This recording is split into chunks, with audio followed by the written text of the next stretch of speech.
It's 2025 and a new year means brand new opportunities. And for a lot of you out there, I know you've been thinking about one thing over the holidays, and that is starting your own business. But you have so many questions like, how do I get started? How do I come up with a brand? How do I even sell stuff to people? And what am I even going to sell? Now take a deep breath. Shopify has got you. Shopify makes it simple to create your brand, open for business, and get your first sale. And you can get your store up and running easily with thousands of customizable templates. You don't have to be a coding nerd or a design geek to get this done. All you need to do is drag and drop. Shopify also helps with the details like shipping, taxes, and payments from one single dashboard, so you can focus on the important stuff, like growing your business. Established in 2025 has a nice ring to it, doesn't it? Sign up for your $1 per month trial period at shopify.com/truecrime, all lowercase. Go to shopify.com/truecrime to start selling with Shopify today. Shopify.com/truecrime.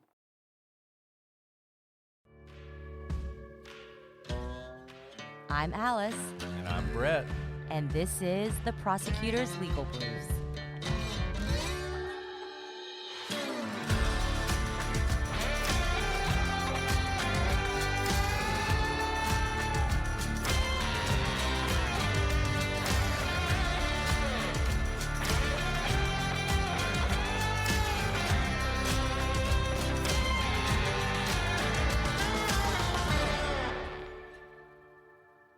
Welcome back to the Prosecutor's Legal Briefs. I'm your host, Alice, and I'm joined, as always, by my double trouble co-host, Brett.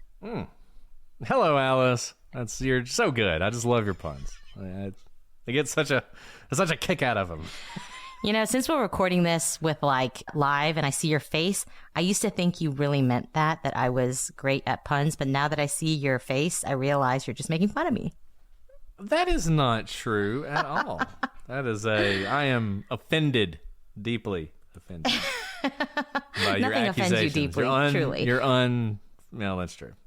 Nothing offends you deeply, and thank goodness, except for maybe constitutional violations, because today we are back with the legal briefs to talk about constitutional protections, and in particular, something that I think maybe befuddles a good number of people, and that would be double jeopardy. What it means, what is the constitutional basis for it? Why does it even exist? What's the rationale behind double jeopardy? When does it apply? And, you know, what if we find out after there's been a trial and an acquittal, brand new information? Surely justice means that we can scrap double jeopardy and do something about it, right? Well, we're here to answer your questions about that. Yeah, and double jeopardy is one of those things that people, it's like they cannot wrap their head around it. Because, in fact, it's a really simple principle, but people and we see this a lot. We did an episode on Casey Anthony, and I get it, people are just really irritated that Casey Anthony killed her daughter and got away with it. And they just want to figure out, there has to be some way to prosecute this person for murdering their daughter, even though the jury got it wrong the first time. And the thing that we have to tell people over and over and over again is, unfortunately, there's not. Now, there's a very good reason why. And this is one of those constitutional provisions, like so many of them, like all of them, frankly, where it irritates you when it's enforced in the worst times. You know, sometimes we talk about how bad cases make bad law. You know, because when you have a bad case, people try and figure out a way to get to the right result. And oftentimes, in getting to the right result in that case, you're undermining a bunch of other stuff and you're creating all these problems down the road. So, we want to talk about double jeopardy, where it comes from, what it means, when it applies, and when it doesn't apply. And the first thing to do is talk about where double jeopardy comes from in the first place. It is from the Fifth Amendment to the United States Constitution. Most people, when they think of the Fifth Amendment, they think of pleading the Fifth, and that you cannot be forced to testify against yourself, but it contains other provisions, and one of them is the Double Jeopardy Clause. And here is what it says: "Nor shall any person be subject for the same offense to be twice put in jeopardy of life or limb. And like so many things in the Constitution and in the Bill of Rights, this arises from concerns about the situation under the British government, fears of what the national government would do in the United States, and this idea that prosecutors and the state has basically unlimited resources. And if the state wants to, they can try you over and over and over and over again until finally they get the result they want. And they can bankrupt you and they can haunt you for the rest of your life. And you basically never get relief. And the founders and the people who wrote the Fifth Amendment, and the people who were concerned about this, said, okay, we're not going to allow that. We're going to have a rule that says once you're put on trial, if you're acquitted, that's it. You cannot be tried again for that same crime. And that's where this whole idea of double jeopardy comes in. And, we've seen this theme throughout a lot of the constitutional protections and in our criminal justice system. And that's one of finality, right? It's finality when we say you have ultimate appeals and then the case is, done. You don't get to keep revisiting a case. That's finality for the defendant. That's finality for the victims. And double jeopardy, in a way, falls into that same principle of finality for the one being prosecuted, that there is, the prosecution gets their shot. They don't have to bring the case at any particular time. Of course, there's statute of limitations concerns and whatnot. But other than that, the prosecution kind of gets to drive the train, but that's the one train they get to drive. And after that, you get to either live in your life of conviction or be acquitted and breathe and rest easy knowing that the government can't come after you again and again, because that's just not a fair fight. And that's one of those things where this whole notion of not being able to do that is important. And we're recording this live again because it's awesome and we love being with our patrons. And Allison from Ding Dong Darkness Time just mentioned the Salem witch trials. And you may recall that one of the things that happened in the Salem witch trials was at one point, one of the accused witches was acquitted. And the good fathers of Salem were like, that's not really what we wanted to happen there. So how about you guys and the jury go back and do that again? And so they send the jury back to deliberate some more. They put on like a little bit more evidence. They send them back to deliberate some more, and they come back and they're like, okay, never mind, she's guilty, right? That is what we're trying to avoid. We are trying to avoid that kind of thing from happening. And I'll just tell you, it always amazes me how readily people are willing to give up their rights. Like the number of people are like, double jeopardy is stupid. We shouldn't have double jeopardy. That's dumb.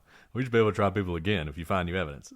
I mean, there's a reason it exists. They didn't just make it up for no apparent reason. I mean, maybe you think the cost outweigh the benefits, but when you see sort of the history of tyranny and things like what happened in Salem, you sort of understand why you want to have these kind of institutional protections.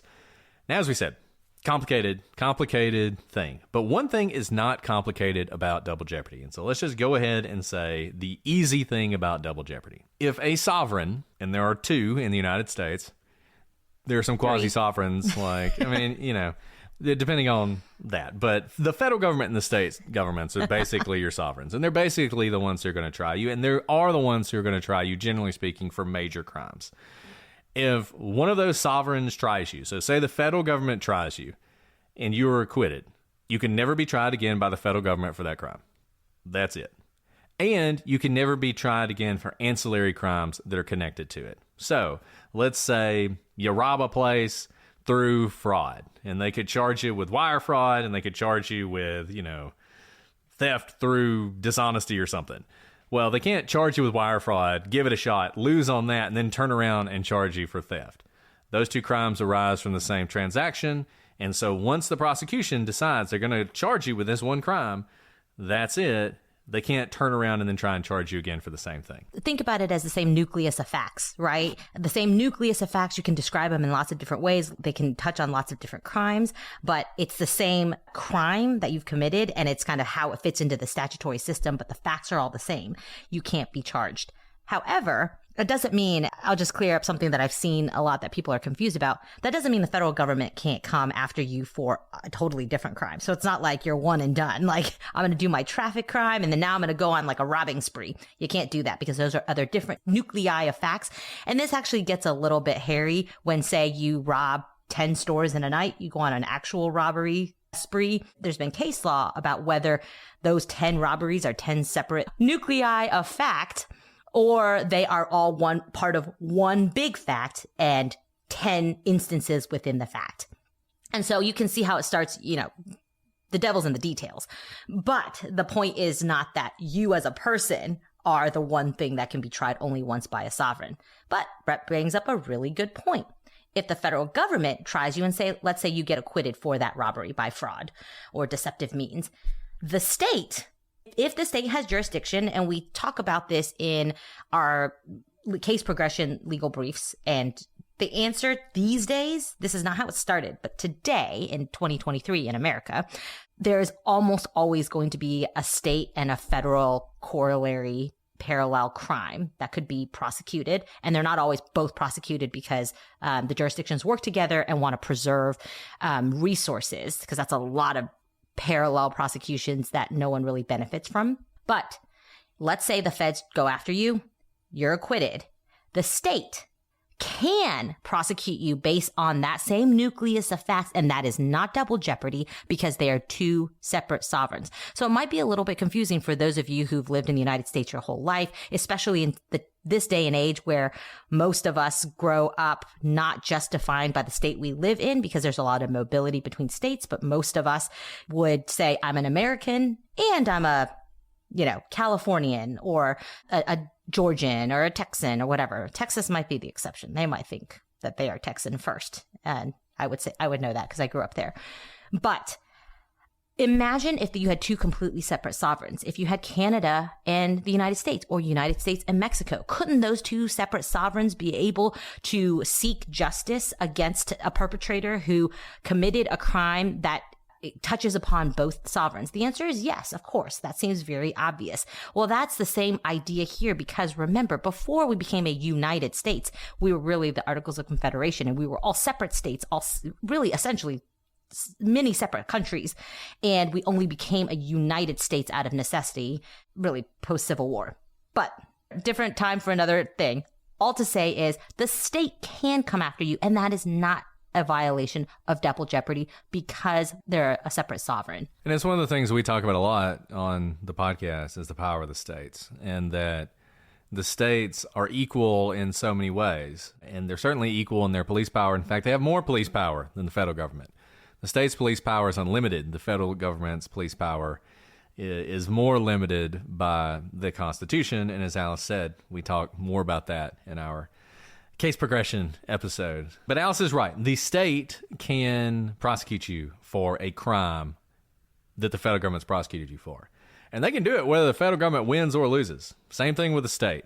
The state prosecutes you and the state wins, and the feds are like, well, that's great. You prosecuted them for that crime and they got 30 days in jail. And we think that's not enough.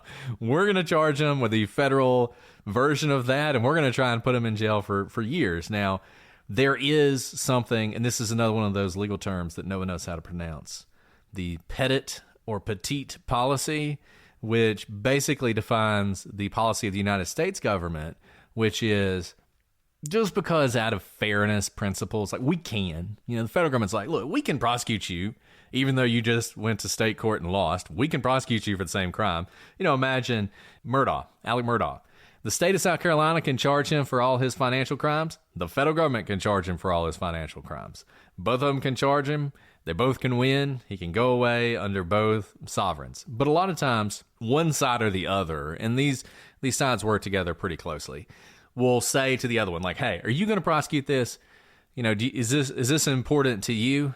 And one side or the other might say, yeah, it's really important to us. We really want to do this. Or they might say, actually, we are covered up.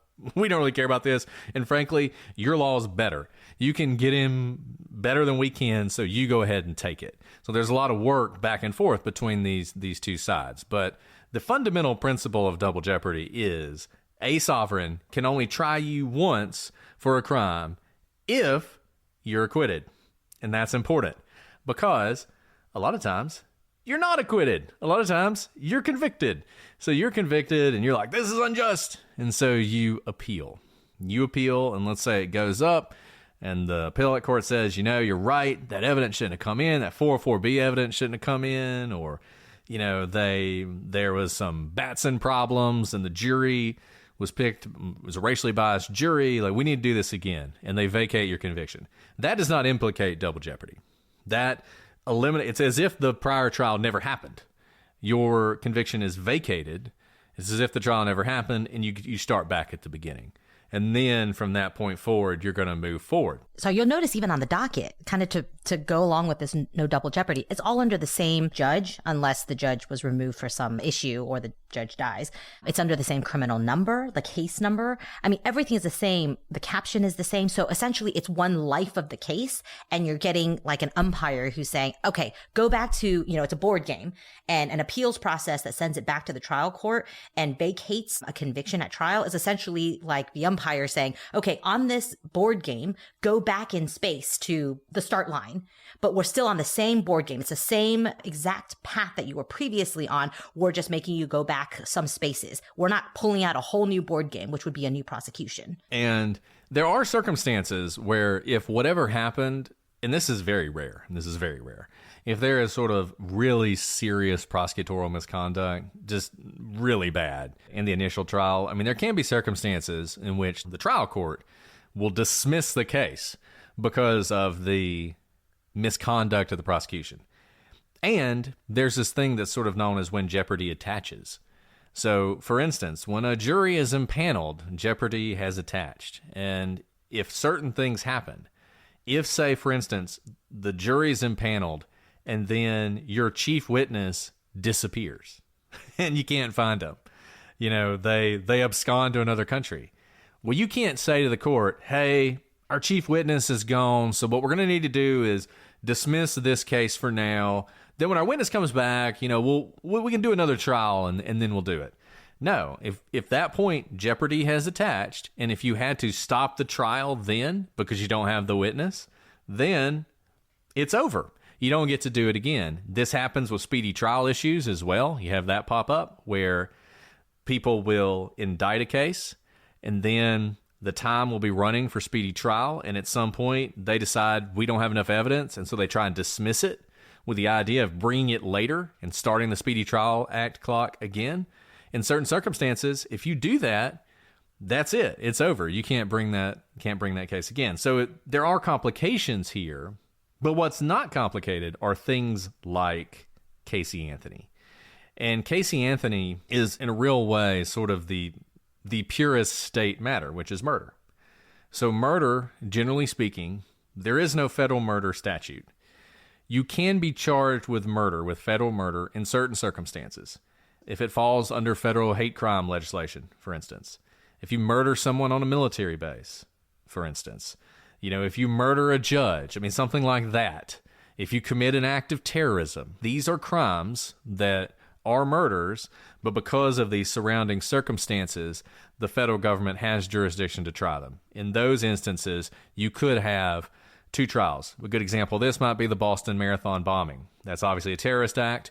It can be tried by both Massachusetts and by the federal courts. So I think in that case, Massachusetts deferred to the federal courts entirely, and they did it. In the Lee Malvo case, where the D.C. sniper, they were tried in both federal court and Virginia court, I believe, and I think both courts convicted them. But you can do that in that circumstance. But ordinarily, murder is not a federal crime. So you have somebody like Casey Anthony who kills her child. She's tried. She's acquitted. That's it. There's not going to be some other way to get at her through federal law. There's no federal law that she's violated, and so there's no federal angle. The federal government can't just decide to prosecute somebody. There has to be a law that they violated, and there are all these complicated reasons about why federal law covers certain things. It doesn't cover murder. So in a case like that, particularly when you have someone like Casey Anthony who did not testify, so perjury's out. They got her for lying to investigators, and she was convicted of that, but perjury's out, so you can't get her for that.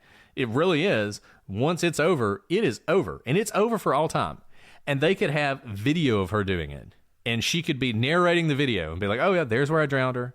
Yeah, okay, I'm getting her body out of the pool. She could literally do that, and it would not matter. She could not be tried in criminal court ever again for that crime. She is completely and utterly protected from any kind of criminal trial. Which is why she really faced no kind of repercussions for doing that documentary, right? Typically, while a case is going on, that's why your attorneys say, like, don't give interviews, don't speak outside of court, because all of that can be used in court. But after Jeopardy attaches, that's it. She could have gone on that documentary and said, I did it. And she didn't, unfortunately.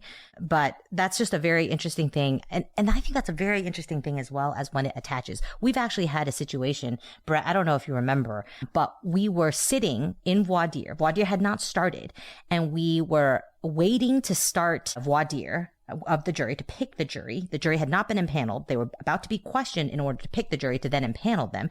But we knew that one of the main witnesses was to the wind. They were subpoenaed. The marshals were out looking for the person, could not find him, and ultimately were able to delay impaneling the jury until we were able to secure that witness, because we knew the Jeopardy would attach as soon as they were impaneled, and it would be a very difficult case to try without our key witness. And so that actually has happened. And we actually knew what was happening, and we were able to delay. But had that person not been found and we didn't know, let's say we didn't know that they hadn't been found and we got impaneled, then we'd kind of be up a creek. Yeah. I mean, it can be a touchy thing for prosecutions. And you see this happen a lot in state cases. In state cases for really low level stuff. And some of y'all have probably been in this situation where literally you show up for some low level crime or maybe a traffic ticket. And you show up to trial, and this is the day of the trial. And the prosecution, in a lot of these cases, they call out. They will just stand up and they will call out for the witness, their officer or whatever. And so imagine you decide to contest your traffic ticket. I mean, this is very low level, but imagine you decide to contest your traffic ticket or your DUI. We'll make it a little bit more serious, your DUI. So you show up to court for your day of trial, but the officer who arrested you got called out on some murder or something, so he can't show up for your trial. Prosecutor stands up, calls out the guy's name. He's not there. Has to tell the judge, Your Honor, our witness isn't here. Judge dismisses your case, and it's over. You have now reaped the benefit of double jeopardy. And you may have actually been given this advice and not know why. It was double jeopardy behind it that was protecting you. A lot of you have probably heard that when you get a traffic ticket, something lower level, like running a light, to go contest it because of this very reason. I remember I was told this like in driver's ed when I was 15 years old. Just show up, because almost always the officer's not going to be there to be able to say, yes, I was the one who saw, her run that red light, which is why there's been the advent of the red light camera, by the way. But I mean, it's really interesting that you say that, because now I'm remembering, like, however many decades ago when I was 15 years old, my driver's ed teacher told us to always go contest traffic tickets for this very reason. And the reason is because of a constitutional protection against double jeopardy. And when I was first a prosecutor, I prosecuted traffic tickets. And that was it was so much fun. But, all these people would show up for their traffic tickets, and you'd try and get them to all plead guilty, because you didn't want this circumstance. But sometimes people would say, no, I'm going to contest it. And then you'd have to go try and find the officer and hope they were there. And if they weren't, you just have to go back and be like, well, it's your lucky day. You're going to get off. Like, you're not going to have to pay this. Congratulations. That was a wily thing you did. So, that's a very sort of low level example of it, but it is something that happens. And I just want to reiterate something, because I just want to be very clear about this, because I know the kind of questions people ask.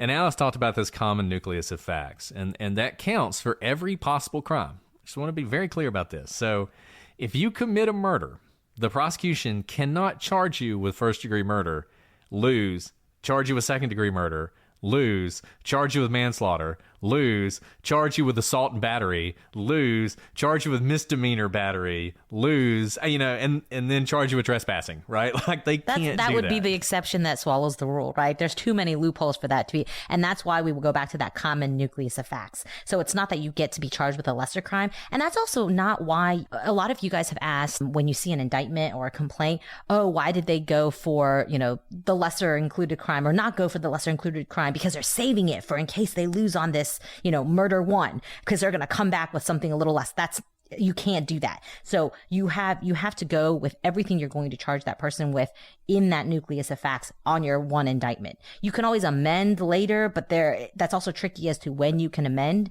because you have to amend to add charges, and it can't be used to game it, right? That whole game we were talking about, there's no kind of amending your complaint in order to sneak in something after Jeopardy has attached. Now, the thing, as Alice said, it's not as if you get charged with murder and you're acquitted, and this is like a shield you can use to every crime.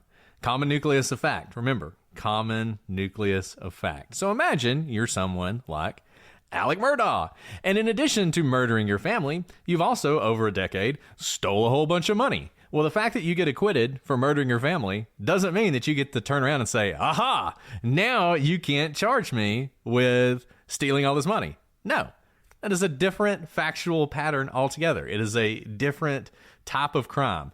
All of the evidence is different. The witnesses are different. What you're doing is different. It's not a common nucleus of fact, and that's why you could, for instance, if Alec Murdaugh had won his trial, the state of South Carolina could have and would have turned around and immediately charged him with financial crimes. Absolutely. And that's why, by the way, the financial crimes that he was charged with was in a different indictment than the murder charges, because you typically keep the same nucleus of facts charges within one indictment.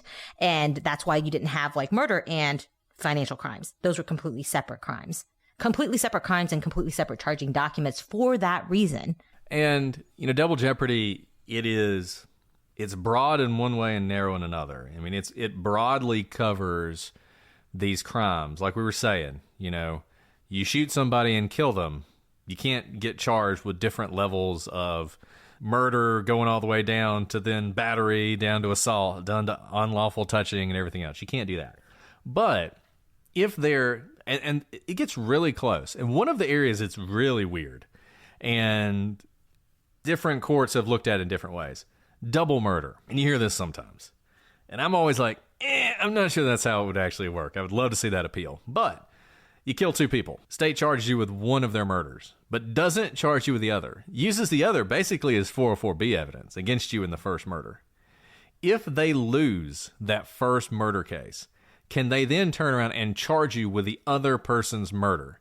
The argument for why they couldn't is sort of, well, it's the same murder. It happened at the same time. That seems like common nucleus of fact. They shouldn't be able to charge you both.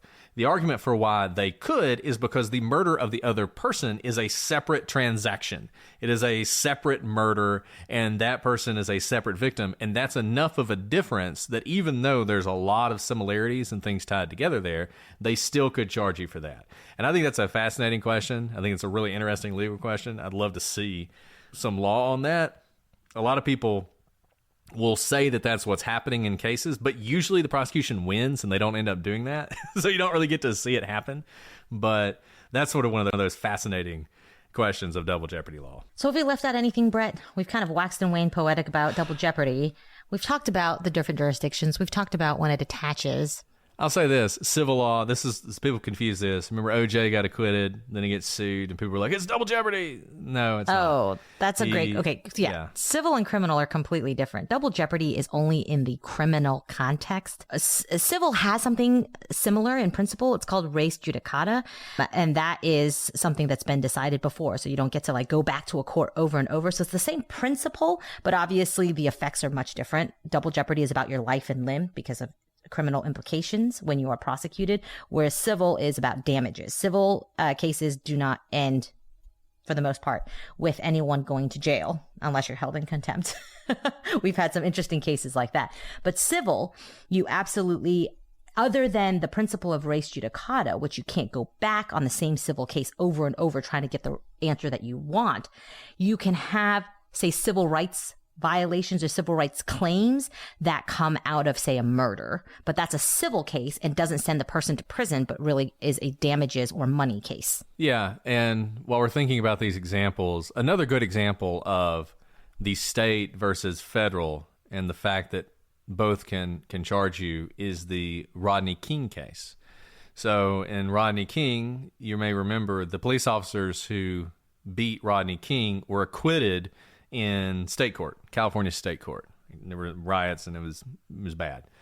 Well, after that, they were charged with violations of civil rights, federal crime, and they were actually convicted of those. So that's an example of people being tried twice for essentially the same crime, but because it's two separate sovereigns, you're able to do that. And people are asking really interesting questions, like if you rape and murder someone in the same night, you're probably gonna have to charge those together. Those probably are tied together enough that you couldn't separate them. Now, one thing that's interesting. Double jeopardy, like everything else, I mean, the defense can waive it. So you could imagine a defense moving to sever those and saying that the evidence of one or the other, is so egregious that it's going to prejudice the jury. Let's say you have a case where the rape happens in the morning and the murder happens in the evening, and there's a little bit of time separation. So it gives a little bit of separation. I mean, you can imagine the defense saying, look, the evidence is not really tied together. Yes, the two crimes are against the same person. They're on the same day, but this is really going to prejudice my client. The evidence is really strong for the rape, very weak for the murder. The rape evidence is really going to prejudice my client. We'd like to sever these. We'd like to have two trials. And if the defense says that, well, then, if you have that first trial and you win, the defense can't then turn around and say, double jeopardy. They should have tried these things together. You can't do that. Basically, with all constitutional violations, they are to protect you, but you can always waive them. Speedy right trial, the defense is the one who can waive them and say, no, I want more time to be able to investigate this case, or to just, drain resources for the prosecution. Double jeopardy, taking the stand, testifying against yourself, or testifying when you're called upon. These are all constitutional protections that are held by the defendant, and only the defendant, the holder of those rights, can waive them, but they can waive them. Yeah. Exactly. And that's always true. Constitutional rights are a shield, not a sword. So correct. All right. Well, I think we covered it all, Alice. I think we did it. I'm going to do a little stretch here. Well, Brett, before we close out for the night, is there anything else you'd like to add about Double Jeopardy the movie with Ashley Judd, Double Jeopardy, a flavor of ice cream, which is, I would imagine, something like chocolate and vanilla with chocolate on top, because I love chocolate. I've now gotten way into the weeds of something that I don't even know where I am anymore because it's late at night. Or anything else you'd like to talk about? Double Jeopardy is a great movie. I really enjoy it. But it's not true that if you get convicted of murdering someone, but you didn't actually do it, that you could then murder them with impunity. That is not how it works. You would then be charged. They'd go ahead and vacate your conviction for that first murder because you're obviously innocent of that, and then they would charge you with the second one. So that's not how it works. This episode made me think of that we probably need to do a legal briefs episode on, because we often see like criminal cases that end maybe how people don't want it to end. So maybe in an acquittal, and then the victim's family bringing rights, a civil rights action or some damages civil case against them. I think it would be really interesting to have a cause of action. Like, when do you have a cause of action? Because not every citizen can just go out and be like, I want to vindicate Kaylee Anthony's rights, for example. And so I'm just putting a little bug in people's ear about maybe talking about cause of action and who has the right to an action in the future. There you go. Before we bringing the civil law in.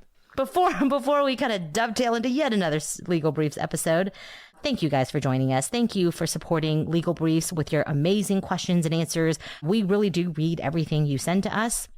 Even if we don't respond, it might just be because my hand is stuck under a baby and I can't press send, but we read it. We appreciate it. We appreciate your support for Legal Briefs, as well as the Prosecutors Podcast, our other podcast where we discuss true crime. And feel free to keep reaching out to us. Our email is prosecutorspod@gmail.com. We can be found on Twitter, Instagram, Facebook at prosecutorspod. And you could probably find us all over the webs. But until next time, I'm Alice. And I'm Brett. And this is the Prosecutors Legal Briefs.